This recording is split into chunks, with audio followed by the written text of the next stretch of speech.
Good morning. It's Wednesday, December 13th. Israel has been at war for 68 days. I'm Jonathan Schanzer, Senior Vice President for Research at FDD. Welcome back to the FDD Morning Brief. The fighting continues in Gaza, and I'm fighting another war with my inbox. I know you are war-weary too. There's only so much you can read, and that's why we created the FDD Morning Brief. You can thank us later. This morning, I'll be joined by Hillel Neuer, the loneliest man at the United Nations in Geneva. He runs UN Watch, and he's always got something interesting to say. But before we speak to Hillel, let's take a quick look at what's happening this morning. The fighting continues in Gaza. Israel is making advances. Hamas fighters are surrendering in even greater numbers, but there are still tough battles to fight beneath the ground. The tunnels of Khan Yunis are said to be even more complex and foreboding than the tunnels that Israel destroyed in the northern half of the Gaza Strip. According to some reports, Israel is now flooding those tunnels with seawater. This has not been done before, so we don't know what will happen.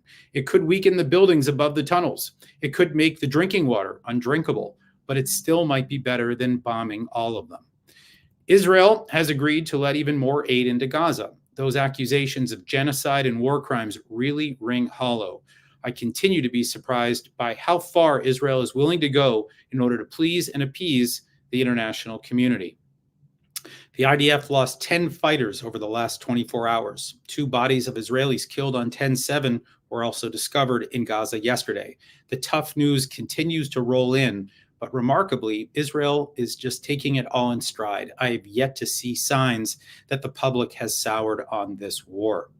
The IDF announced yesterday that 20% of its fatalities in Gaza were the result of friendly fire and operational accidents.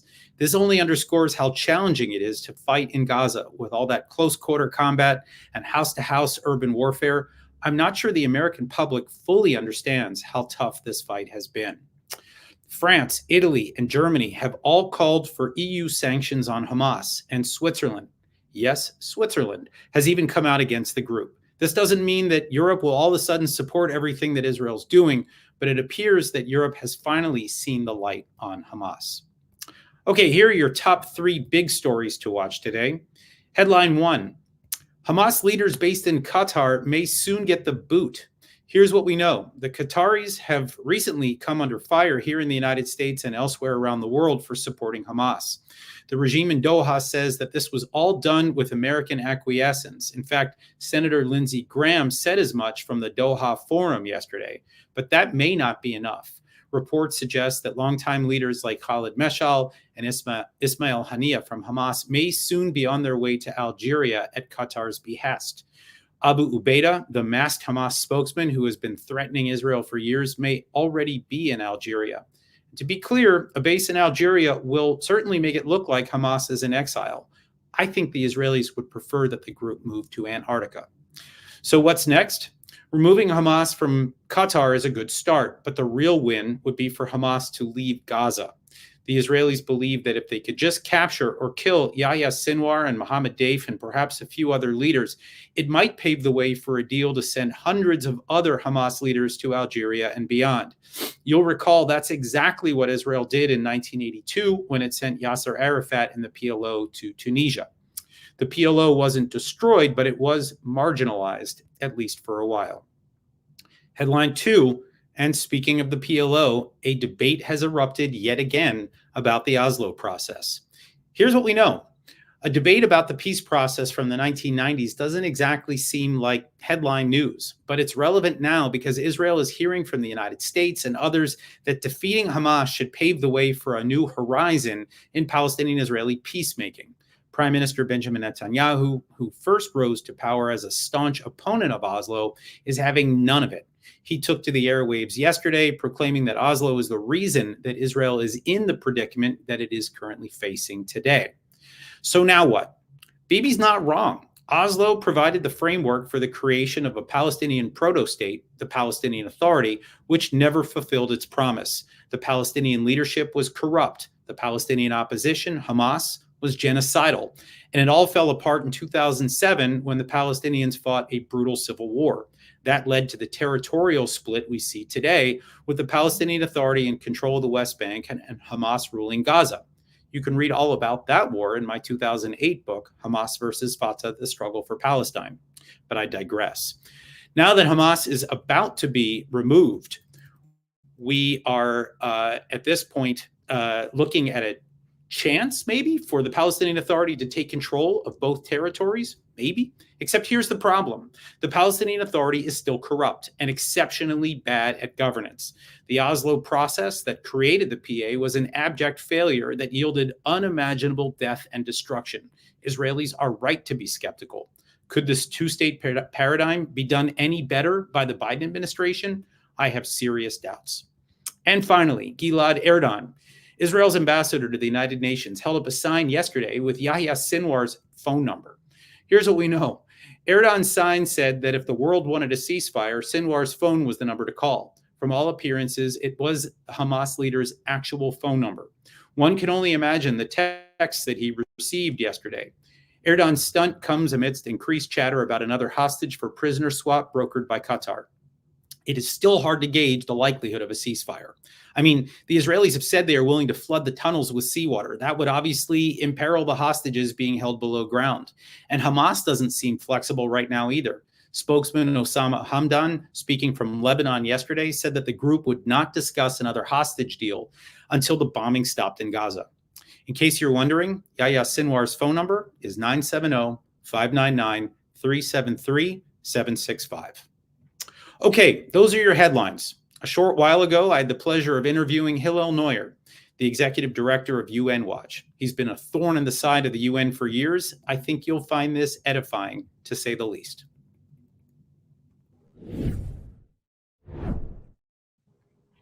Welcome, Hillel Neuer. Thank you. Good to be here. So, Hillel, let me just start by asking you this question. For those who are not familiar with UN Watch, you live kind of a lonely existence out there in Geneva. You're out there trying to hold to account a corrupt and bloated UN. What is that like day after day? Yeah, well, look, it really is lonely because I'm at the United Nations Human Rights Council in a place where even the democracies who might be in principle opposed to many of the terrible things that are said and done there, even those representatives tend to be in the diplomatic mode and tend to want to go along to get along and don't speak out. So on so many terrible things that happen there, things that, election of the Iranian regime to be chair of a UN Human Rights Forum, so many resolutions that are anti-Western, that distort ideas of individual rights. Obviously, anti-Israel activity is insane over there. On so many of these things, we're the only ones speaking out. And so the loneliness is from in the diplomatic community, but also we are an NGO, we're a non-governmental organization. Most of the groups there belong to the radical left ideological camp and are also anti-American, anti-Western, and anti-Israel. And so on so many of these issues, we are really the black sheep, the lone wolf. And it is a lonely place. I've said it before, but I am the most hated man at the United Nations. And, it sounds funny and everything, but in reality, if you're the only one in the room, it's not pleasant. But we know we're on a mission. We know we're supported by millions of decent people, and that keeps us going. Yeah, I suspect not a lot of invitations to the Christmas parties in Geneva right now. Let me try to dig into some of the issues that you're tracking at the UN. I know you track the Human Rights Council primarily, but maybe let's start with what's been happening at the General Assembly. There was a lot of talk just not long ago about Article 99. Do you want to talk about that for just a minute, what that meant, and was there any impact? Yeah, the Secretary General, Antonio Guterres, used a power that he has to convene a meeting of the General Assembly. This was after the United States vetoed a resolution that would call for a ceasefire. The ceasefire sounds nice, it sounds humanitarian, but we're talking about a terrorist group that on October 7th invaded Israel, massacred some 1,200 people, committed mass rape, mutilation, torture, at a level of sadism that we perhaps haven't seen since the Nazis. And in some cases, maybe even worse than the Nazis. The Nazis were ashamed of what they did. Hamas recorded it on GoPro cameras. So Hamas said they want to do it again. They've said so repeatedly. And to save Israelis from another massacre and to also save Palestinians who are living under an oppressive regime that people don't like to talk about, Israel is obliged to dismantle Hamas. So those who call for a ceasefire are saying what Hamas wants. Hamas wants to stay in power. And sadly, the UN General Assembly has gone along with the Secretary General. After the US vetoed a resolution at the Security Council, the General Assembly went ahead. Let's talk about UN Women. This is an agency that's taken a lot of heat in recent weeks, and I think for good reason. I mean, we could make the argument here that the UN has failed half of humanity. What do you say to that? Yes, I think the UN, for many people, has betrayed its founding principles. We just marked the 75th anniversary of the Universal Declaration of Human Rights, adopted on December 10th, 1948. This is a great charter that calls for protection of the right to life, to freedom from torture, equality, non-discrimination. And yet the UN's highest bodies, like the Human Rights Council, where members include China, Cuba, Kazakhstan, Libya, Qatar, Pakistan, and UN Women, an agency that is supposed to speak out for women's rights. Eleanor Roosevelt was one of the original activists for women's rights at the UN. If she were alive today, she'd be appalled at what's become of the UN's leading agency for women's rights. For the most part, for nearly 2 months, they were silent at Hamas using rape as a weapon of war. Only under intense pressure did they begin to say something, and it was too little and too late. Yeah, I tend to agree. Another failed group that I think we've been tracking here at FDD is the UNRWA, as it's known, the UN Relief and Works Agency. This is the organization, of course, that has dedicated itself to the perpetuation of the so-called Palestinian refugee problem. We've seen a lot of problems emerge as it relates to UNRWA. You want to just review some of those and let us know what you're tracking there? Sure. This is, as you said, the UN Relief Agency for Palestinians. It's supposed to help Palestinians. The reality is that over some 7 decades, they have only perpetuated Palestinians living in dependency, a kind of a welfare regime where they don't have to work. And the UN meaning us, our tax dollars from the United States, Canada, Switzerland, the UK, Germany is the number 2 sponsor. America gives 300 million plus. Germany's giving 200 million. And it's to keep Palestinians in a state of grievance and dependency. The narrative is that they are victims of 1948, meaning victims of the existence of Israel. And the way to solve the problem is basically to undo Israel. The Hamas attackers who invaded Israel were acting effectively on the UNRWA narrative. UNRWA doesn't say expressly mutilate and rape, but they do teach Palestinians, generations of Palestinians, that they are victims of 1948 and that their true homes are not in Gaza, are not in the West Bank, but are actually within Israel proper, in Tel Aviv and Haifa and Lod and so forth. So we shouldn't be surprised when cement is given by the international community to Palestinians, and instead of using it to build homes, hospitals, and schools, as Einat Wilf has said, they use it to build terror tunnels, because that was the narrative that they were told, in part, at UNRWA schools. We have documented how UNRWA teachers systematically incite to jihadi terrorism, celebrate the murder of Jews. They celebrated the massacre of October 7th.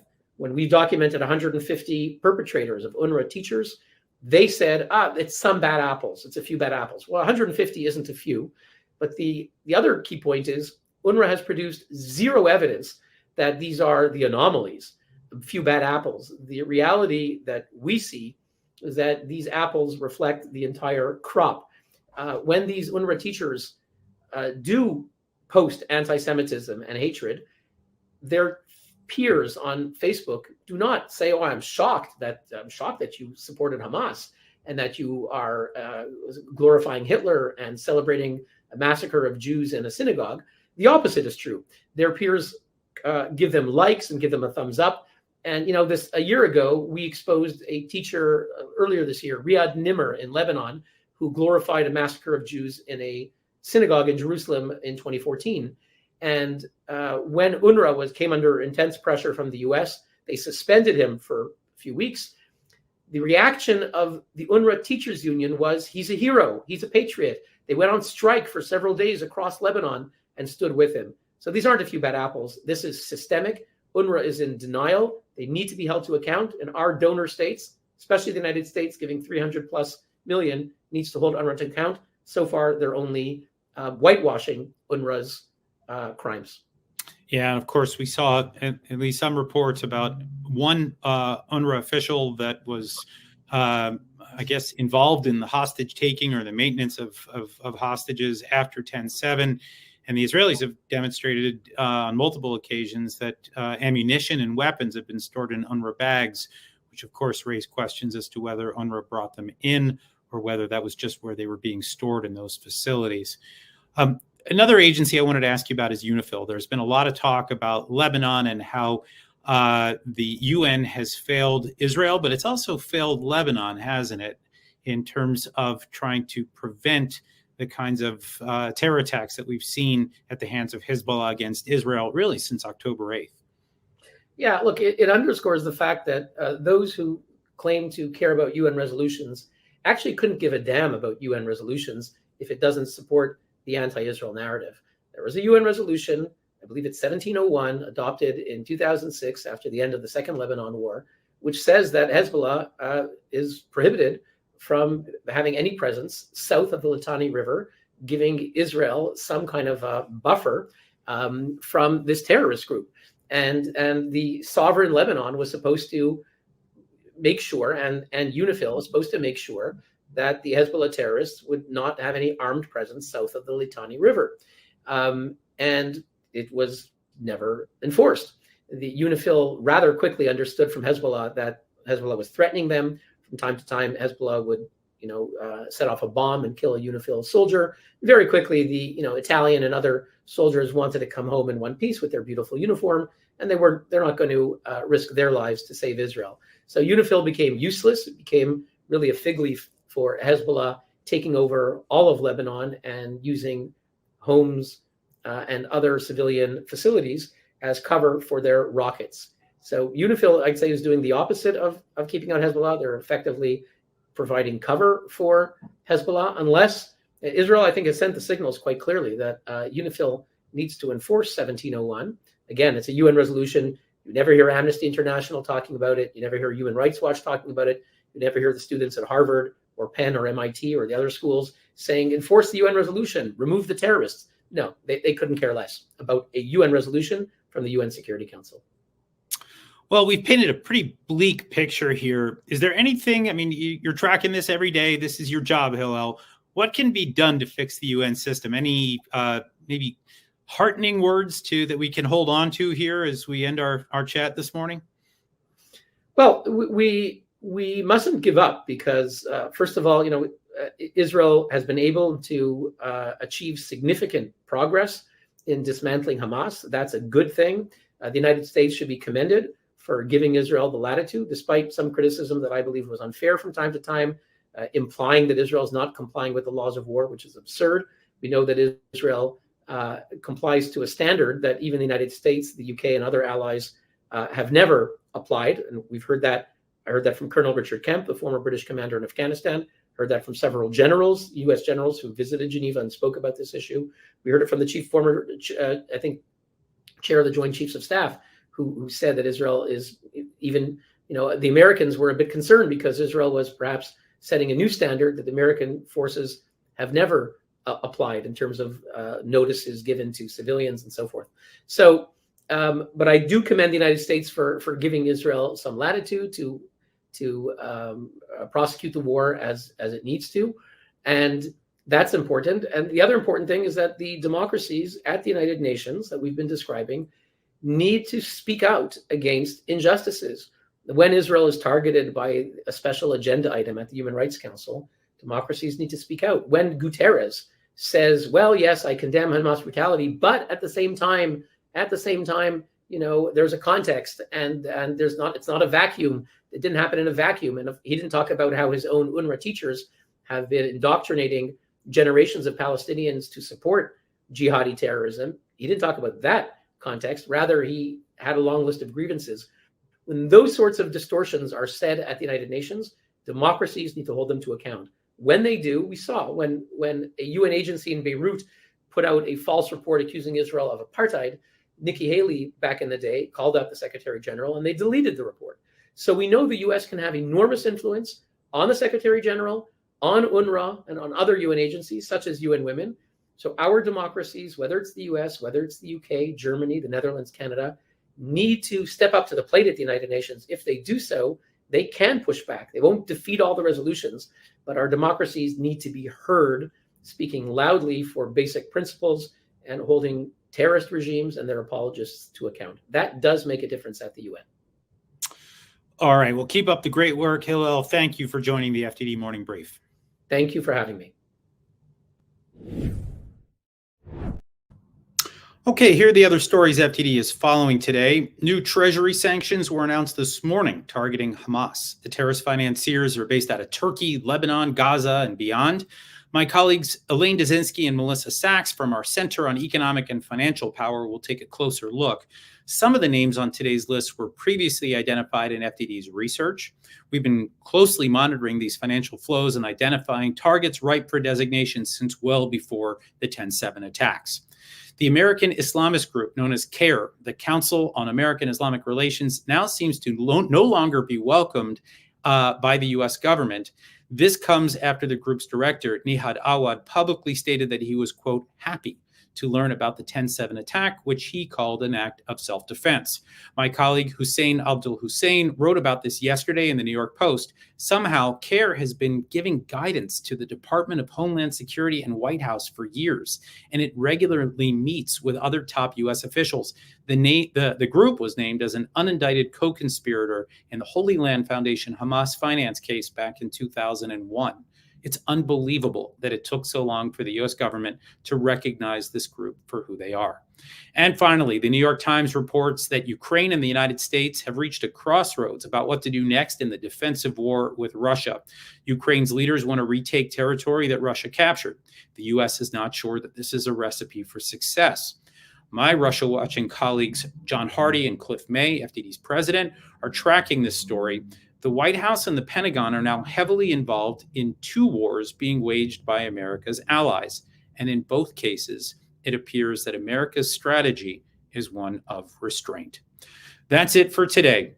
Check out all of our work at FDD.org. Follow our work on X at FDD. And please make sure to make your tax-deductible contribution before the end of the year at FDD.org/invest.